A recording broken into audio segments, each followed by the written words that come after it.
그래서 지난 시즌을 보면은 할란드가 가까운 포스트로 잘라서 득점을 하는 경우보다는 오히려 할란드가 큰 포스트로 이렇게 돌아뛰면서 데브라이너 같은 선수들이 높게 올려준 크로스를 마무리하는 모습을 좀 많이 볼 수가 있었습니다. 그래서 가르디올라는 이런 섬세한 디테일까지 갖고 있는 감독이구나 라는 게 많이 느껴졌던 시즌이죠. 그리고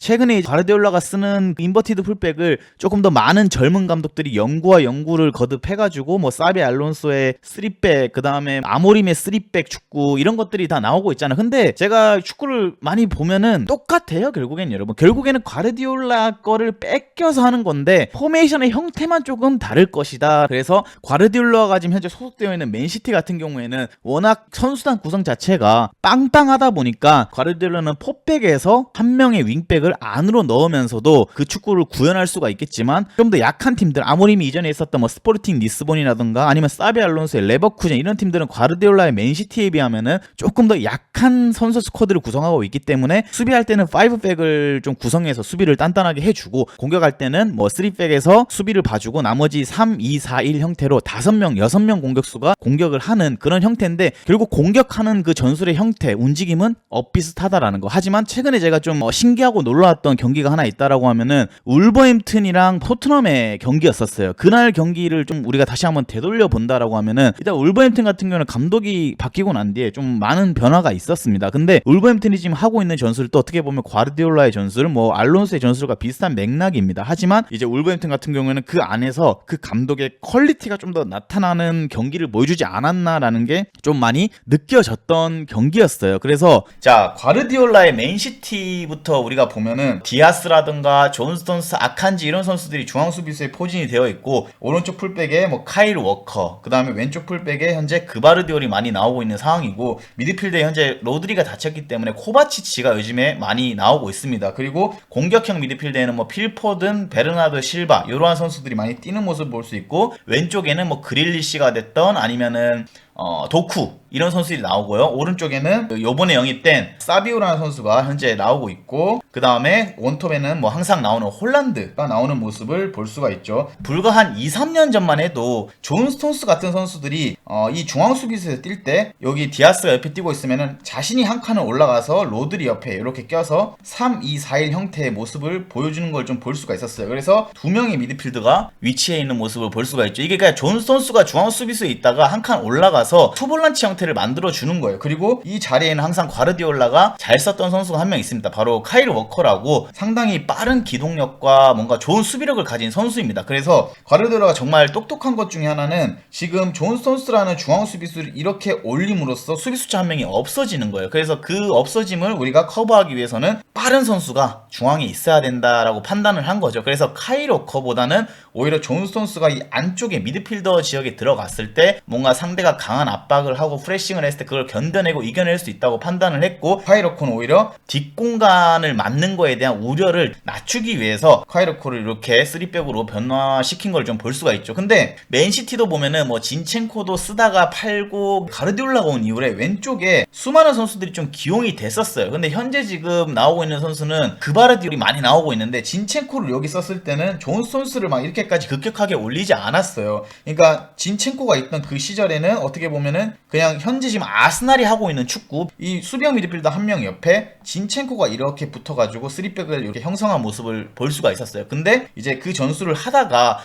이건 좀 약한 것 같다, 진첸코가 이 롤을 잘 수행하지 못하는 것 같다라는 생각이 들었기 때문에 진첸코를 과감하게 팔고 존 스톤스라는 선수를 올려서 로드리 옆에 이렇게 짝을 맞춰서 쓰게 됐죠. 그래서 이 형태가 나오면 여러분 어떤 공격적인 장점이 있냐라고 했을 때 일단 할란드, 요즘 현대 축구의 이 공격 자원인 센터포드, 특히 원톱들은 많은 공을 터치할 수가 없어요. 그래서 할란드는 대부분의 시간을 이 전방에서 중앙 수비수 2명을 묶어두는데 좀 중점을 두는 모습을 볼 수가 있고 대부분 크로스 상황이나 아니면은 상대가 라인을 좀 끌어올렸을 때 피니싱하는 역할을 대부분 맡는 모습을 좀 볼 수가 있고 한 칸 올라가 있는 존 스톤스가 요 위치에서 로드리를 보조를 해주고 그리고 필 포든, 그 다음에 베르나르도 실바 이런 영리한 미드필더 유형의 선수들을 이 바로 앞 앞선 자원에 쓰는 모습을 많이 볼 수가 있었어요. 그 다음에 왼쪽 윙어에는 뭐 도쿠라든가 그릴리시, 오른쪽에는 현재 지금 이번 시즌 같은 경우 사비뉴, 지난 시즌 같은 경우 마레지 같은 선수들, 특히나 자신에게 공이 왔을 때 1대1 돌파를 즐겨 할 수 있는 선수들을 쓰는 모습을 볼 수가 있었어요. 그래서 맨시티 같은 경우는 빌드업을 진행하다가 예를 들어서 공이 측면으로 이렇게 보내졌을 때 어떤 유형의 돌파가 많이 나오냐 했을 때, 상대가 포백이라고 하면은 사이드에 공이 이렇게 전달됐을 때 일단 앞선에 있는 뭐 데브라이너라든가 아니면 베르나르도 실바, 이런 선수들이 우리가 흔히 요즘에 말하는 축구 용어가 있죠. 이 하프 스페이스, 양쪽에 있는 하프 스페이스를 상당히 많이 침투해주면서 낮고 빠른 크로스 혹은 긴 크로스로 해서 할란드가 마무리를 하는 형태를 좀 많이 볼 수가 있었어요. 그래서 이 전술로 인해서 많은 축구팀의 감독들이 현대 축구의 트렌드는 하프 스페이스다라는 거를 우리가 좀 인지를 할 수 있게 되고, 이 하프 스페이스의 중요성이 요즘에 많이 또 부각이 되고 있는 모습을 볼 수가 있어요. 그리고 이제 예를 들어서 케빈 데브라이너의 이점을 가장 잘 살렸던 것 중에 하나가 무엇이냐라고 하면은, 케빈 데브라이너 같은 유형의 선수들은 일단은 패싱 능력 혹은 킥 능력이 상당히 좋아요. 그러다 보니까 최대한 이 사이드 윙어에게 공이 갔을 때 데브라이너가 이렇게 많이 띄워주면서 데브라이너가 이 위치에서 공을 받았을 땐 상당히 위협적인 크로스를 많이 올렸어요. 근데 이때 이제 맨시티가 하나 더 추가한 세부 전술이 뭐냐라고 하면은, 대부분의 팀들이 이 원톱 공격수가 이런 크로스 상황이 됐을 때 앞쪽으로 자르는 형태가 많아요. 대부분의 팀들이 보면은. 근데 과르디올라는 여기서 할란드의 이점 중 하나는 큰 키를 또 활용할 수 있다라는 점이 있었어요. 그러다 보니까 이 뒤에 있는 베르나르도 실바라든가 아니면 알바레스 같은 선수들에게 이 앞으로 자르는 움직임을 지도하고, 할란드라는 선수에게는 크게 돌아뛰는 움직임을 많이 주문하는 모습을 볼 수 있어요. 그래서 지난 시즌을 보면은 할란드가 가까운 포스트로 잘라서 득점을 하는 경우보다는 오히려 할란드가 큰 포스트로 이렇게 돌아뛰면서 데브라이너 같은 선수들이 높게 올려준 크로스를 마무리하는 모습을 좀 많이 볼 수가 있었습니다. 그래서 과르디올라는 이런 섬세한 디테일까지 갖고 있는 감독이구나 라는 게 많이 느껴졌던 시즌이죠. 그리고 가끔은 어떻게 보면 상대가 매번 포백으로만 나오진 않잖아요. 어떤 팀들은 맨시티를 상대하게 되면은 5백 형태로 수비 진영을 꾸리기도 합니다. 그래서 많은 감독님들이 또 5백으로 내려앉은 팀을 과르디올라가 어떻게 꺾어야 되냐 했을 때, 과르디올라는 5백으로 나도 자신의 전술을 접지 않았어요. 그래서 예를 들어서 수비 형태가 5명이 이렇게 형태가 구축돼 있고, 예를 들어서 5-3-2 내지 5-4-1 형태를 우리가 띈다라고 하면은, 일단 대부분의 팀들의 인식 자체가 우리는 중앙으로 들어오는 패스를 막아야 돼 라고 주문하는 팀들이 상당히 많은 것 같아요. 그래서 그 중앙으로 들어오는 패스를 막아야 된다라는 부분이 뭐냐라고 했을 때, 이러한 패스들 혹은 뭐 미드필드에서 이러한 패스들, 그러니까 전술적인 핵이 될 수 있는 이 데브라이너라든가 베르나르도 실바, 필포든 같은 선수들한테 후방에서부터 들어가는 볼을 우리는 막아야 돼, 이런 개념의 수비를 많이 했단 말이죠. 그러다 보니까 선수들이 대부분 촘촘하게 좁게 많이 퍼져서 쓰는 모습을 볼 수가 있어요. 그러다 보니까 당연히 측면 쪽에 이렇게 공간이 발생하게 되고, 더 빠른 속도로 우리는 측면에 공을 뿌리는 모습을 볼 수가 있어요. 물론 이 장면 여러분, 토트넘을 상대하는 약간 약팀들을 보면 여러분, 측면을 공간을 많이 내줘서 손흥민이라든가 뭐 클루셉스키가 중앙 수비수나 뭐 미드필더 선수들에게 이런 공을 많이 받는 모습을 볼 수가 있어요. 그래서 맨시티도 이런 팀을 상대로 우리는 지금 여기서 꺾을 게 아니라 더 미친 듯이 우리는 하프 스페이스를 공략해야 된다라고 이제 말을 하게 됩니다. 자, 그래서 아까 말씀드렸던 이 하프 스페이스가 보이죠? 그래서 맨시티 같은 경우에는 이제 반대발 미드필더를 놓기 시작합니다.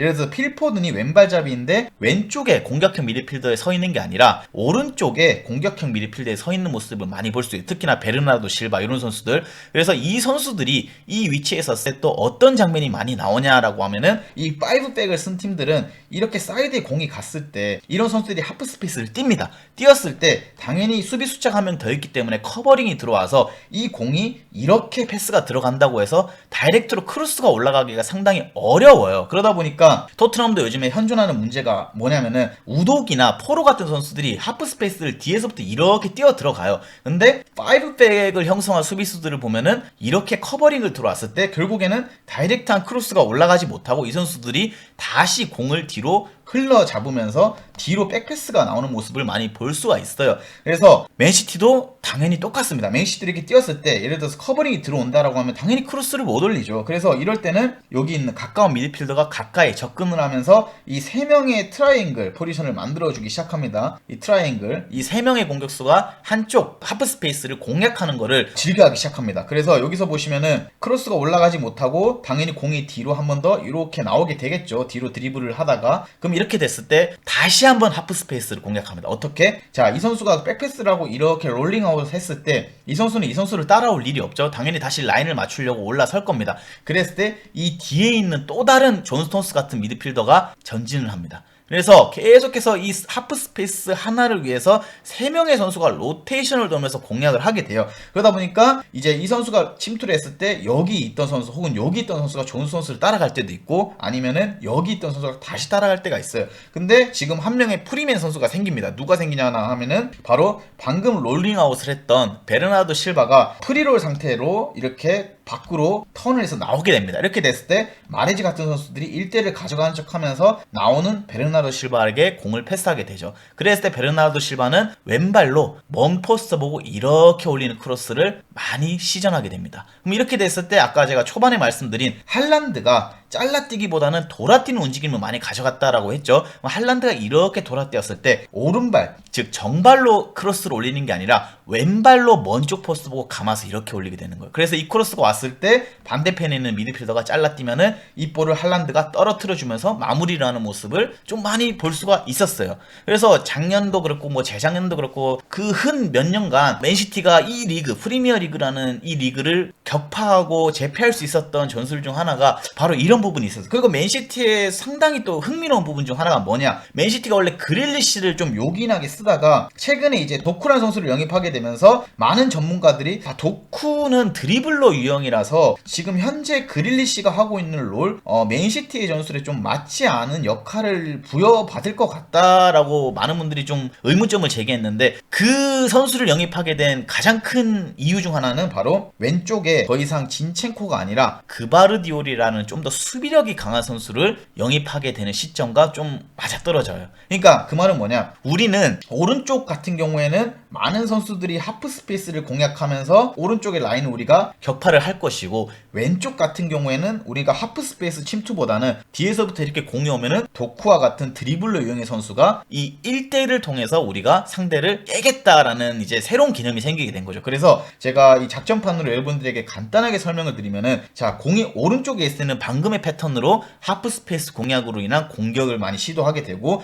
만약에 카이로코 쪽에서 왼쪽에 있는 그바르디올에게 공이 넘어가게 됩니다. 이렇게 됐을 때는 빠르게 도쿠한테 패스를 연결하게 되고, 도쿠가 공을 잡았을 때는 많은 선수들이 이 왼쪽의 선수들처럼 이 하프 스페이스를 뛰지 않게 됩니다. 왜? 이 공간은 오로지 도쿠의 공간이기 때문에. 도쿠가 제일 잘하는 게 1대1 돌파고 상대를 1대1로 깨부수고 들어가서 크로스를 빠르게 올리는 게 도쿠의 장점인 거예요. 그래서 도쿠에게 공이 들어갔을 때는 예를 들어서 여기 뛰고 있는 뭐 필포덴이라든가 혹은 뭐 케빈 데브라이너 이런 선수들이 하프 스페이스를 계속 뛰면서 도쿠가 이 1대1을 할 수 있는 공간을 본인이 먼저 선점을 하는 게 아니라 오히려 본인은 더 문전 쪽으로 가까이 들어가게 되고, 도쿠가 온전히 이 상대 풀백과 1대1을 할 수 있는 공간을 만들어주게 돼요. 그러다 보니까 맨시티가 전술적인 좀 다양함이 많아질 수 있고, 더 이상 막 양쪽 측면에서 계속 하프만 파면서 답답한 공격 형태가 나오는 게 아니라는 거죠. 오른쪽에서는 하프 스페이스 공략, 왼쪽에서는 도쿠를 활용한 1대1 돌파를 통한 공략, 이런 것들이 우리가 좀 많이 나오는 형태다라는 게 좀 지금 현재 맨시티의 전술적인 부분이고, 또 한편으로는 지금 맨시티가 가장 지금 힘들어하는 것 중에 하나가 무엇이냐라고 했을 때는 현재 지금 로드리가 없는 이 상황입니다. 로드리가 그래도 이 위치에서 경기가 잘 풀리지 않을 때 롱패스를 통해서 좌우로 많이 갈라주게 되고, 이 선수들이 한 명을 거쳐서 이렇게 패스를 했을 때보다 한 번에 다이렉트한 롱패스가 이렇게 들어왔을 때 조금 더 상대 라인이 한쪽으로 치우쳐져 있고, 이 치우쳐져 있는 상황에서 1대를 가져갈 수 있는 공간이 많이 생겼는데, 현재는 지금 그런 모습이 많이 나오고 있지는 않아요. 그리고 수비적으로도 좀 아쉬운 모습을 많이 보여주고 보여주고 있는 상황이고요. 그래서 지금 현재 맨시티가 이번 시즌 조금의 부침을 겪고 있기는 하지만 맨시티가 현재 세계적인 축구의 흐름을 다시 한번 바꾸게 되는 계기가 됐다라는 걸 좀 알려드리고 싶습니다. 그리고 서두에 말씀드렸다시피 맨시티의 비슷한 전술적인 유형을 지금 현재 아모림 그 다음에 레버쿠젠의 알론소가 하고 있다라고 말씀을 드렸는데 많은 분들이 그게 어떻게 똑같냐 3백이냐 4백이냐가 다른데 라고 하는데 너무 축구를 그렇게 단편적으로만 보지 말고 제가 지금 설명을 한번 해드리겠습니다. 자, 맨시티 같은 경우는 4백으로 출발해서 쉽게 말해서 오른쪽 풀백 혹은 미드필드에 있는 선수를 안으로 좁혔습니다. 존 스톤스가 나갈 때도 있고 니코 제임스라는 선수를 안으로 넣어서 두 명의 미드필더를 형성해 줄 때도 있죠. 근데 애초에 레버쿠젠이나 아모림의 맨체스터 유나이티드 같은 경우에는